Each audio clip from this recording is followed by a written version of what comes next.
So hey guys, this is me again. I'm nearing completion of my Snappy calibration project, I'm hoping. Here are some things I printed. This is the extruder idler, and yeah, as you can see, it's quite good to print. One thing I have an issue that the hole is not round, and also here on the benchy it's not round. I think this is because the x-axis is so much slower than the y, because the y-axis prints with 400 millimeters per second, and the x-axis I slowed it down to 60 to get rid of the vibrations. To be honest, it's not that bad. Printing this here took me like 5 hours, and I think on a normal printer it would have maybe been 4 or 3.5, something like this. So as I'm going to work anyways when it's printing, it doesn't really matter that much. Yeah, the goal of this print was just to see how well it prints after extruder calibration. I calibrated the extruder now, and as you can see here on the calibration cube, it really looks good. There is some backlash, but it's really less. And yeah, I measured it. This has 2 centimeters and 20.3 millimeter as in set high, exactly 20 millimeters in X, which actually surprised me because X-axis has the backlash.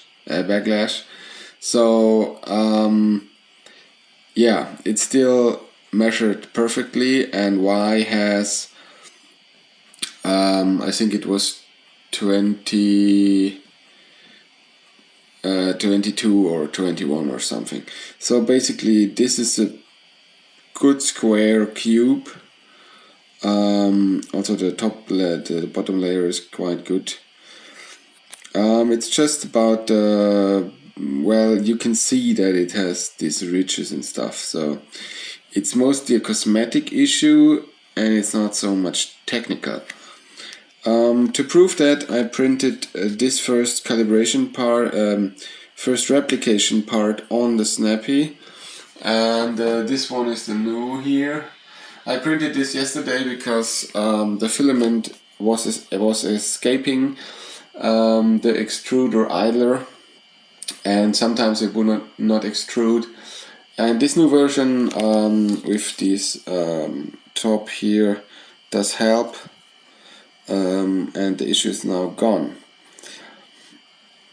Yeah, what else do we have here? I printed this part because it's a really small one, and it should fit with this one. But here it's really bad. You can see it's more like a square, or like a lemon or something. It's not that round. It really is bad if you put it in here, but I tried it and it fits. It's a bit of work, and I mean, you would, in a production environment, to replicate your Snappy, you would sand it to get it perfectly round.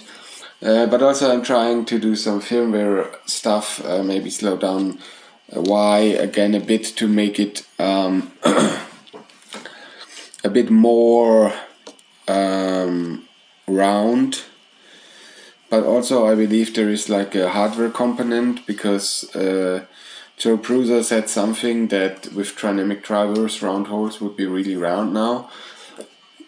And I obviously don't have that here on the Snappy, but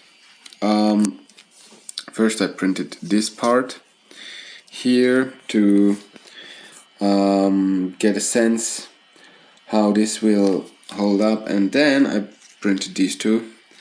So We're gonna try this live now and attach those and see how they fit.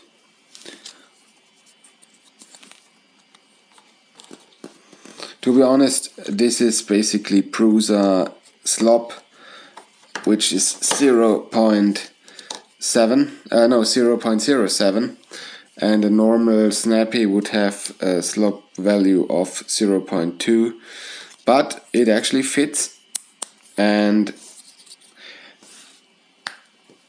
yeah, there you go. It's really tight. Okay, and yeah, let's okay, you can see there are some imperfections in it, but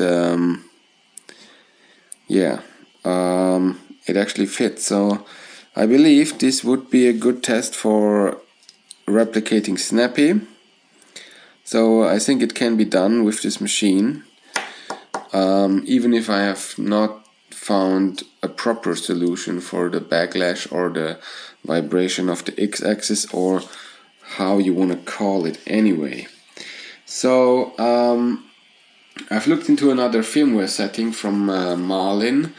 There is backlash compensation, but only in Marlin 2.0, and this branch is not rated for production. So I'm not sure if I'm going to use it and if it would even help in this kind of problem. So yeah, that's for now. I think I will keep you updated if I find new good settings for the print, and I'm also going to post my slicer profiles and my firmware variant on my GitHub page. You're gonna find a link in the video description. Okay, have fun printing with your Snappy, and I'm encouraging you to print this machine. It's just cool to have one. And the print quality, it's actually not so bad. As you can see here, this is like Snappy with the latest calibration Benchy with the latest calibration settings, and this one is from Prusa, and they're not that different actually.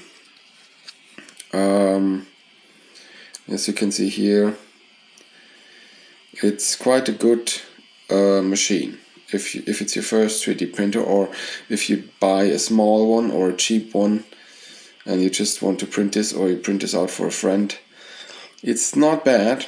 The bridges are good, the holes are good if it's not the top holes, and the layers are good, and yeah, all the things you look for on a Benchy are quite nice actually. And here you have the 1000 model, and the differences, they become less and less.